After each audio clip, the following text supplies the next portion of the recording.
never done anything like this. The fans did this, and I was like, I've got to be a part of that. Like, this has never happened in my lifetime anyway.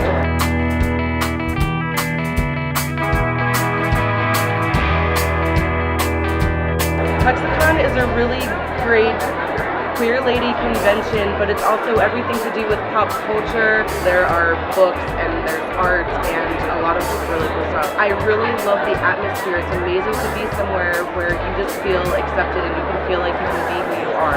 ClexaCon is a movement to improve the quality of our representation in the media.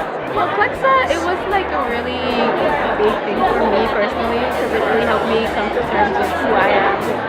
Seeing it on TV and just so open and just so, there weren't any labels. It was just a natural occurrence how it progressed on the show. And then if everything that happened and how it affected everyone in the fandom, it was great to see us all just come together again. It's a safe space for LGBT people to come together and share this important common interest. And in terms of the fan base talking up in terms of how we've been treated as a community is incredibly important. I think in terms of these political times, it's really important to celebrate who we are, and this event is a great way to do that. So that's why I'm here. I wanted to be part of this. It's a reaction to the bury your gays trope in which so many queer female characters are getting killed off the show. And it's this outpouring of outrage over, this can't keep happening. Enough's enough. What do we do about this? How do we move forward? Welcome to ClexaCon. So we have about 2,400 people from 32 different countries here at ClexaCon. My name's Molly. I'm from Melbourne, Australia. I'm Caitlin, and I'm from Detroit, Michigan. I'm Elke, and I'm from the Netherlands. I'm Selena, I'm from Barbados. I'm Valentine, I'm from Paris, France. I'm Liz Eamon. And I'm Karen Riggs. We're both from Seattle, Washington. And we're married 5+ years. My name is Neha, and I'm from Croatia, and I came here actually from Thailand. My name's Shane, and I'm from China. I flew from New York to this amazing capital. I'm Haley, and I'm from LA. I'm Ryan. I'm also from LA. Hi, I'm Rin, and I'm from Sydney, Australia.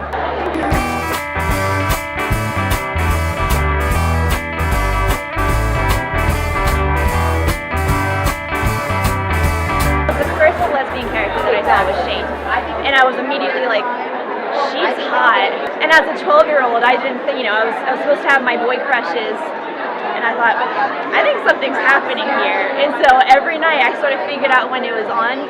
So every night I would stay up late when the L Word was on, and I was watching it. I was like, I'm getting sucked into this world right now, but I don't think it's a bad thing. Oh my goodness. My mind is saying Xena, but honestly, I didn't even know Xena was like that. I didn't get it because I was younger when it came out until my friend who's a huge Xena fan mentioned it, and I was like, I don't know if I can remember. Holy shit, you're right. There's a lot of queer baiting happening there. Xena. Definitely Xena. Xena.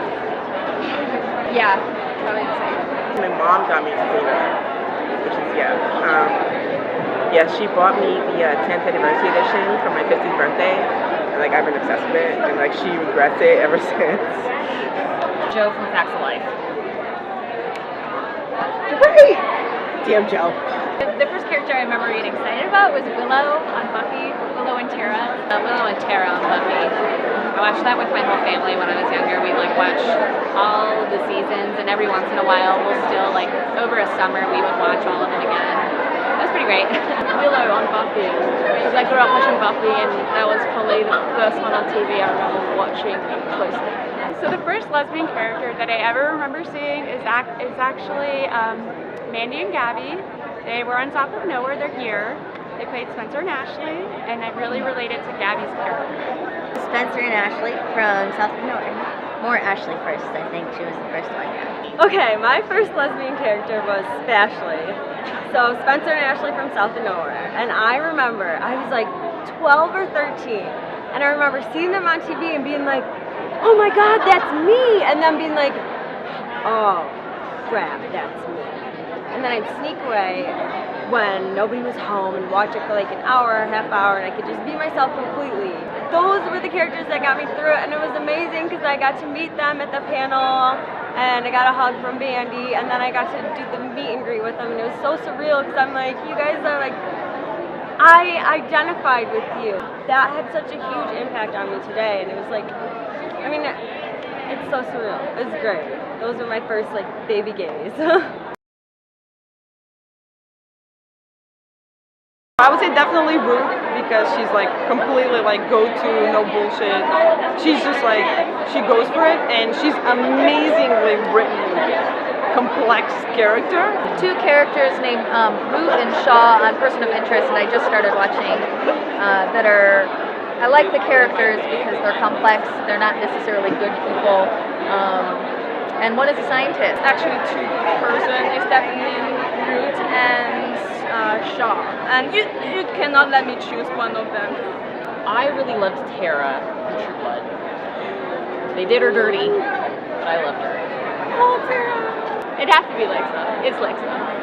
Definitely Lexa. It's got to be Lexa, I'd have to say, because she wasn't just some boring two-dimensional side character, right? She didn't embody the stereotypes that you so often see with queer women on TV and in movies. She was a strong, young leader who didn't sort of place her queerness as like her top characteristic almost. She wasn't like, I am first and foremost a queer person and everything else comes after. She said, you know, first and foremost, she's this leader. She cares for her people. And the strength of her character alone in that really stood out to me. And then it was also like, she's queer, which is great. And I think that's how it should be in the world. Like people who are queer, it's not just, okay, we're queer and that's all we are. We're so many other things, right? And so that's why I really respected that character, and why her death in particular really, really hit hard for me. My favorite character is definitely Lexa. Yeah, unfortunately she died. She'll forever be my favorite. Lexa, of course. She's so... she's awesome. Alexa. Why? Alexa is my favorite, let's be serious. Also Alexa. Yeah, it's competing, but yes. I'd have to say Clark Griffin from The 100. I have to say Alex Danvers, obviously. She's my favorite lesbian character right now. I'm currently really obsessed with Maggie and Alex on Supergirl, but I keep always going back to Nicole Haught. Favorite lesbian character of all time is Commander Shepard in Mass Effect.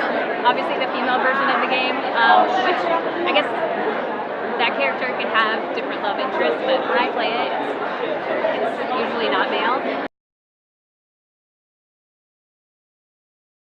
Some better representation on TV. The scripts were often written by straight people, straight men, straight white men.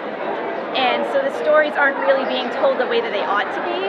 And they're often wrong as well, because it paints a different reality from what's actually going on. We need to get our voices out there to say, this is what this community is actually like. This is what kind of stories we want to have told. And so I think this is sending because just the sheer number of people who are here, it's sending a big message to say we're not going to stand for your lens on our stories anymore. The bury your gays trope was such an established thing for so long that Lexa's death just kind of was the straw that broke the camel's back, I guess. After Lexa, like 20-something more queer women on television died, and it was just like, we need to do something about this. And so this is also, I feel like, a time for people creators to network and get together and put stuff out there that is going to contribute to the archive of queer women in media.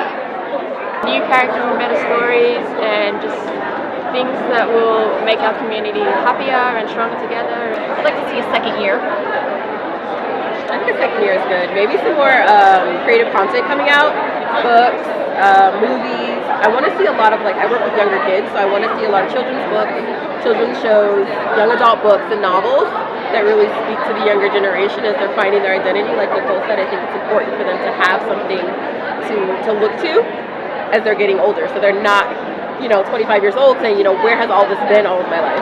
I definitely want to see more positive representation in media. That's the goal. We always wanted to push the conversation forward.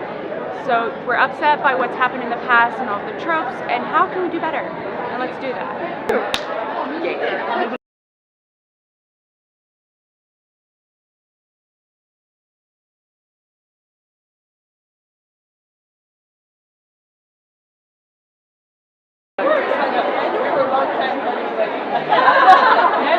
Probably Lexa, because I feel like she's a lot more, she thinks more, like she thinks longer than Clark does, and she is a lot more tactical than Clark, where I feel like Clark's a little bit more reactive and so might make more mistakes, which is, being reactive is not necessarily a bad thing, but I think that I would probably have Lexa. Thought, because I think Alexa can defend herself. To help me survive, I would have probably picked Lexa, but I think Clark has proven herself to be very useful in the apocalypse, so I think it's a tie there. I'm gonna go with Alexa. Clark, even though I love Lexa, I think Clark would be able to make the better decisions because she'd probably be more accustomed to those sort of things. Like Lexa's already living in the apocalypse. Clark's got to get down there and help me out. Probably Clark, because she's pretty badass, but she also has some of the technology skills that Lexa does not. Yeah, I don't know. I think Lexa has the experience. If you're looking for somebody to kick butt, it would be Lexa. If I'm looking for somebody that maybe is willing to do negotiation kinds of things, I would probably choose Clark. But I think the two of them together, they brought out the best in each other. I would definitely pick Lexa to be by my side. I want to say Lexa just because she's great, but honestly, I freaking love Clark, man. If the apocalypse happened and I had to pick Clark or Lexa over Clark, because I think Clark, they're both pragmatic to a fault, right? So I think those are flaws in them, but I think Clark almost takes it a little too far, and I think Lexa at the very least considers everybody in the picture, where Clark definitely prioritizes the people who are closest to her. Something that they said in the 4th season about Lexa was, she might have been from Tree Crew, but when she became commander, she didn't think about her own clan, she thought about all of the clans. And so if I had to pick somebody to stick with, that would be her. I want her on my side. Plus she's a great fighter, right? She can kick somebody's ass for me if I need her to. Ruth, I'm gonna pick Ruth for the apocalypse. I mean, she's gonna figure everything out. I love the way that Ruth always kind of surprises you. She's everywhere, right? She can do anything. So that's amazing. Like she's hacking this con right now as we speak. If there was an apocalypse, and it's no contest, I would choose Holtzman, obviously. Yeah. I think I'd have to pick Holtzman too, because we could figure out our way out of it. Yeah. I think I want Yara. Yara from Game of Thrones. She's just like she'll take care of things. You know what I mean? Yeah. Yara or Egret. One of those. That's hands down for me. I'll pick Xena. I'll pick Xena. In the apocalypse, I would like America Chavez, or Miss America, by my side because they just released her comic. They rewrote it, and she is very strongly proclaiming happiness about being a queer Latina woman, and she can punch her way into other dimensions. So, If I was riding into the apocalypse, I would go with Alice from Resident Evil because she can kick ass and she can survive the apocalypse, obviously. For the apocalypse, if the world has gone to shit, I want all of the girls from Orphan Black, all of the incarnations of them. Because together they can all kick some serious ass. Oh my god. I think I would have to go with Buffy. Buffy's got super strength, super hero, and she's always been my favorite hero, so I think Buffy. Buffy, obviously. She's already proven herself. I think I would pick Raven, actually. because she was, I mean, she's super loyal, really smart and resourceful, and kind of was like, I felt like one who would save the day. I'd be just Supergirl. Not queer, but I'm gonna have to take Michonne from The Walking Dead. She's a badass, and can pretty much use a gun, a sword, a stick. I got Michonne. I changed my answer. I'm gonna go with Furiosa. They already know. Yeah, It's good. go with Furiosa. They're taller than me. Can reach for things. And the shell from the apocalypse. Exactly. May we meet again. May we meet again. May we meet again. May we meet again. May we meet again. May we meet again.